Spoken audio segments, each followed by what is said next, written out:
एक छोटे से गांव में एक लड़का रहा करता था। वो बहुत बड़े सपने देखता था और अपने लक्ष्य की प्राप्ति करने के लिए निरंतर प्रयास करता था, परंतु उसके पास ना ही उसका कोई दोस्त था और ना ही कोई गाइड करने वाला। उसके परिवार में भी उसके सपनों को समझने वाला कोई नहीं था। इसलिए उसे लगता था कि वो अकेलेपन की जंजीरों से कब बाहर निकलेगा और अपने सपनों को कब पूरा करेगा। फिर भी उसने निरंतर प्रयास किया और अपनी आत्मविश्वास की आवाज़ को बुलंद किया। उसकी इच्छा शक्ति और संघर्ष ने उसे सही दिशा में आगे बढ़ने की शक्ति दी। एक दिन उसे अपने गांव के बाहर एक पुस्तकालय का पता चलता है। वो आश्चर्यचकित हुआ क्योंकि उसे पहले कभी ऐसी जगह नजर नहीं आई थी।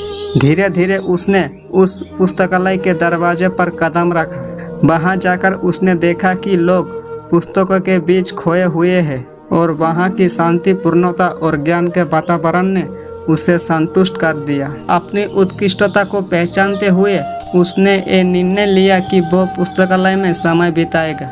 धीरे धीरे वो पुस्तकालय विभिन्न किताबों को पढ़ने लगा और नई दुनिया की खोज में निकल पड़ा। दिन बीतते गए और उसका ज्ञान दिन प्रतिदिन बढ़ता गया और वो अच्छे लेखकों और दर्शकों के साथ रिश्ते बनाने लगा। इसी के साथ उसने लिखने का भी मन बना लिया। उसने कोई लेख लिखे जिसमें से उसका एक लेख प्रकाशित हुआ और उसे अवसर मिला अपने लेखकीय कौशल को दुनिया के सामने प्रदर्शित करने का। वो लड़का जो कभी अपने अकेलेपन को एक रुकावट समझ रहा था, वो अब एक प्रेरणादायक उदाहरण बन चुका है।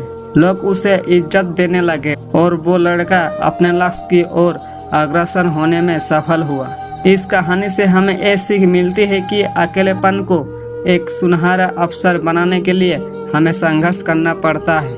हमारी संयमितता, समर्पण और मेहनत हमें अपने लक्ष्य की प्राप्ति की प्रति आगे बढ़ा सकती है।